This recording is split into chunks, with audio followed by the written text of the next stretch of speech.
Hello and welcome to my YouTube channel. आज के इस वीडियो में मैं आपको सिखाऊंगा कि how you can generate citations and references without creating an account और installing any reference management software. फिर उसके बाद मैं आपको सिखाऊंगा कि जो रेफरेंसेस या बिब्लियोग्राफीज जनरेट हम करेंगे उनको हम कैसे इंपोर्ट कर सकते हैं मेंडले या ज़ोटीरो, या जो एंड नोड यूजर्स हैं उनको वो कैसे इंपोर्ट कर सकते हैं। हम जो टूल यूज करने जा रहे हैं उसमें more than 10,000 plus reference styles available है। पहले हम ओपन करेंगे ब्राउजर ओपन करने के बाद टाइप करेंगे zotero.org। हमें यहाँ Zotero as a reference management software download नहीं करना है, रादर हम जाएंगे just need to create a quick bibliography, try Zotero bib. Zotero bib पे क्लिक करने के बाद आपके सामने इस तरीके का इंटरफेस आएगा। यहाँ आपको मल्टीपल ऑप्शंस मिलेंगे। आपको मैं स्टेप बाय स्टेप बताऊंगा कि इन ऑप्शंस की क्या फंक्शन है। जैसे मैनुअल एंट्री है, साइट है, योर बिब्लियोग्राफीज एमपीटी, तो यहाँ ये क्या रिफ्लेक्ट करेगा जब हम बिब्लियोग्राफीज क्रिएट करेंगे या references. Link to this version, ये भी मैं आपको बताऊंगा कि इसको आप कैसे यूज कर सकते हैं। हम यहाँ सर्च कर सकते हैं जिस जिस रेफरेंस को हमें या जिस जिस आर्टिकल या यूआरएल को हमें साइट करना होगा, जो भी डॉक्यूमेंट हम या कोई भी रिसर्चर लिख रहा होगा, चाहे थीसिस हो, चाहे किसी जर्नल के लिए आर्टिकल लिख रहा हो, तो यहाँ वो उन आर्टिकल्स को जिनको वो साइट करेगा उनके यूआरएल्स, आईएसबीएन या डीओआई या टाइटल्स पेस्ट करके सर्च करेगा। यहाँ मैं आपको दिखाऊंगा कि हम यहाँ से ये टाइटल कॉपी करेंगे। इसको कॉपी करने के बाद यहाँ पेस्ट करेंगे, एंटर या सीधे साइट पे क्लिक करेंगे तो ये जनरेट करेगा बिब्लियोग्राफी। इस तरीके से इसने रिफ्लेक्ट करके दी बिब्लियोग्राफी। इस पे क्लिक जब करेंगे तो ये नीचे इस तरीके से ये रेफरेंस क्रिएट करेगा। यहाँ आपको तीन ऑप्शंस मिलेंगे, क्लोज अगर आप नहीं चाहते हो, या डिलीट या एडिट ऑप्शन। जब आप एडिट ऑप्शन पे क्लिक करोगे तो आपके सामने एक और नया पेज खुलेगा जिसमें अगर आपको लग रहा है कि ऑथर्स या अदर डिटेल्स में कोई गड़बड़ है तो आप उसको मैन्युअली एडिट कर सकते हो यहाँ।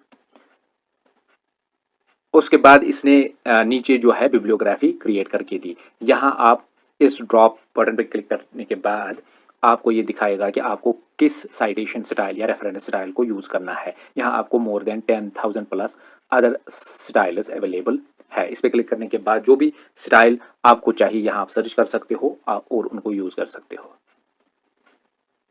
आप यहाँ क्लिपबोर्ड से इसको सीधे कॉपी कर सकते हो। यहाँ आप इसको सीधे कंट्रोल वी करके पेस्ट कर सकते हो। अगर आपको इन टेक्स्ट साइटेशन देनी होगी, यहाँ क्लिक करेंगे और आपके सामने इस तरीके का विंडो खुलेगा। यहाँ आप अगर पेज नंबर देना चाहते हो तो पेज नंबर भी दे सकते हो। अगर आप ओमिट ऑथर करना चाहते हो आप इस पर क्लिक करके इसको सिलेक्ट करके कर सकते हो। और ये बाकी ऑप्शंस भी यहाँ प्रोवाइड करता है। जैसे अगर आपको फिगर कोई साइट करनी हो, इशू, लाइन, पैराग्राफ या वॉल्यूम आपको लिखना होगा तो यहाँ भी आप लिख सकते हो। और यहाँ फिर कॉपी पे क्लिक करने के बाद आप इस इन टेक्स्ट साइटेशन को कॉपी कर सकते हो और फिर यहाँ पेस्ट कर सकते हो। तो ये तो मैंने आपको एक इंडिविजुअल रेफरेंस को दिखाया कि आप कैसे इसको कॉपी या पेस्ट कर सकते हो। यहाँ भी इसका ऑप्शन अवेलेबल है। यहाँ थ्री डॉट्स पे आपको क्लिक करने के बाद आपको चार ऑप्शन मिलेंगे, copy citation, copy bibliographic entry, edit entry या डिलीट एंट्री। यहाँ आप कर सकते हो। मान लीजिए आपको बहुत सारे आर्टिकल्स चाहे लोकल जर्नल के हो, जैसे यहाँ मैं एक और अपना आर्टिकल टाइटल लूँगा और यहाँ पेस्ट कर लूँगा। फिर एंटर करने के बाद ये स्टार्ट करेगा टू जनरेट बिब्लियोग्राफी। इस तरीके से इसने जनरेट करके दी। फिर इस पर क्लिक करने के बाद ये नीचे या तो आप इसको एडिट या डिलीट जो भी आपको करना होगा आप यहाँ कर सकते हो मैन्युअली। तो इस तरीके से दूसरी रेफरेंस भी इसने जनरेट करके दी।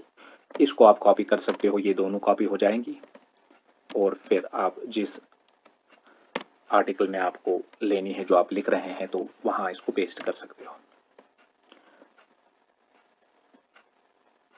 इसमें एक और ऑप्शन जो है वो नीचे है, लिंक टू दिस ओरिजिन।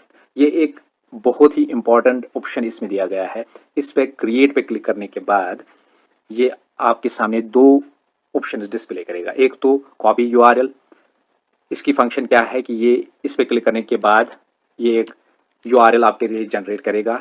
ये मैंने यहाँ यूआरएल पेस्ट कर लिया।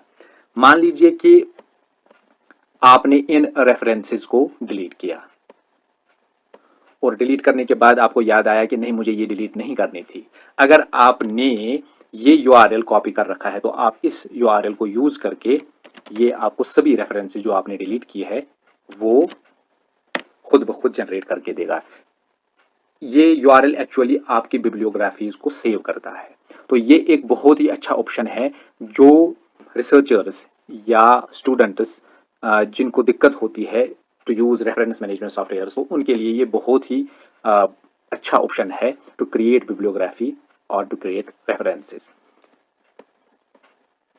अब जो नेक्स्ट मैं आपको बताऊंगा कि हम कैसे इन रेफरेंसेस को अब इंपोर्ट कर सकते हैं in other software management tools या सॉफ्टवेयर्स में। तो यहाँ जो इस पे आप क्लिक करोगे तो यह आपको 5 तरीके के ऑप्शंस अवेलेबल करता है। या तो आप download as RTF rich text format जो है उसको डाउनलोड कर सकते हो, तो सभी रेफरेंसेस जो आपने क्रिएट की यहाँ तो वो डाउनलोड होगी। या आप एज ए बिब टेक्स्ट अगर हमें इंपोर्ट करने होंगे मेंडले या जोटेरो में, यहाँ मैं आपको पहले रिस फाइल भी आप डाउनलोड कर सकते हो, बिब टेक्स्ट भी। तो यहाँ मैं बिब टेक्स्ट डाउनलोड कर लूंगा। बिब टेक्स्ट डाउनलोड होने के बाद यहाँ साइटेशन एज बिब बन गया, ये डाउनलोड उसमें होगा। अब हम ओपन कर लेंगे पहले जोटीरो। जोटीरो को ओपन करने के बाद हम फाइल ऑप्शन पे जाएंगे, उसके बाद इंपोर्ट पे क्लिक करेंगे। यहाँ आप एज बिब या रिस फाइल आप इसको इंपोर्ट कर सकते हो, क्योंकि मैंने वहाँ as a bib file download कर ली, तो इस पर क्लिक करने के बाद इसको सीधे आप ओपन कर सकते हो। तो ये रेफरेंसेस को इंपोर्ट यहाँ करेगा। तो दोनों रेफरेंसेस इंपोर्ट हो गई। इसी तरीके से जो है मेंडले को भी जब आप ओपन करोगे, मेंडले का इंटरफेस इस तरीके का है। यहाँ ऐड पे आप क्लिक करोगे। ऐड पे क्लिक करने के बाद import library as a bib text file, तो बिब टेक्स्ट फाइल को इंपोर्ट इस पर क्लिक करने के बाद ओपन करेंगे और ये जो भी रेफरेंसेस आपने वहां जनरेट किए उनको यहाँ इंपोर्ट करेगा। इस तरीके से ये जो टूल है ये बहुत ही इजी टू यूज, इजीली इसको यूज कर सकते हो और फिर सब्सिक्वेंटली आप इन रेफरेंसेस को इंपोर्ट भी कर सकते हो अदर रेफरेंस मैनेजमेंट सॉफ्टवेयर्स में। मैनुअल एंट्रीज भी आप यहाँ क्रिएट कर सकते हो। मैनुअल पे क्लिक करने के बाद मान लीजिए आपके पास कोई ऐसा डॉक्यूमेंट है जो अवेलेबल नहीं है इंटरनेट पे, जिसकी इंफॉर्मेशन इसने रिट्रीव नहीं की, तो उसको आप मैनुअली भी एंटर कर सकते हो। ये एक ऐसा टूल है जिसको आप इजीली यूज कर सकते हो। कोई आपको सॉफ्टवेयर इंस्टॉल करने की जरूरत नहीं है, कोई भी अकाउंट आपको खोलने की जरूरत नहीं है। Don't forget to share this among your colleagues.